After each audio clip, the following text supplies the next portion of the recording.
আসসালামু আলাইকুম। আমি ডাক্তার তৌশিক হাসান। আজকে আমি আমার নতুন একটি ভিডিওতে আলোচনা করব শিশুর অ্যালার্জি প্রতিরোধে আমাদের করণীয় কি। শিশুর অ্যালার্জি প্রতিরোধে সচেতন হন। আমাদের চারপাশে এমন অনেক কিছুই রয়েছে যা শিশুদের মধ্যে অ্যালার্জির কারণ হতে পারে।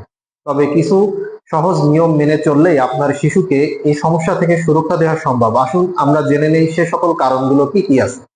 ধুলাবালি ও ধোঁয়া থেকে বাঁচুন। শিশুকে ধুলাবালি বা ধোঁয়াযুক্ত পরিবেশে যেতে দিবেন না। প্রয়োজনে ঘরবাড়ি পরিষ্কার রাখুন এবং বাইরে গেলে মাস্ক ব্যবহার করুন। ২ নাম্বার, পশমি কাপড় পরিহার করুন। কম্বল, সোয়েটার, কার্পেট, তোশক, পাপোশ, পুরাতন বইপত্র এসব থেকে ধুলাবালি ছড়ায় যা অ্যালার্জি বাড়াতে পারে। এগুলোর ব্যবহার সীমিত করুন।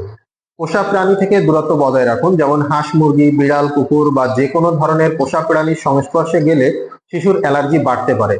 এসব থেকে সাবধানে থাকুন। ৪ নাম্বার, ঠান্ডা খাবার না দিন।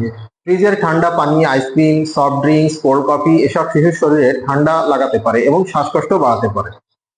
৫ নম্বরটি হচ্ছে অ্যালার্জির উৎস চিহ্নিত করুন এবং পরিহার করুন। আপনার শিশুর কোন খাবারে অ্যালার্জি হচ্ছে বা কোন পরিবেশে গেলে বেশি সমস্যায় পড়ছে তা খেয়াল করুন এবং সেসব উৎস এড়িয়ে চলুন।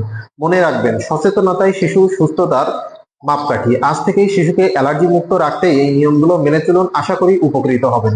আমার এই ভিডিওটি ভালো লাগলে আপনারা বেশি বেশি শেয়ার করুন যেন আপনি উপকৃত হন এবং এই ভিডিওটি দেখে অন্য যারা আছে বাবা মা তারা এগুলো দেখে তাদের বাচ্চার উপরে অ্যাপ্লাই করতে পারে এবং তারা উপকৃত হয়।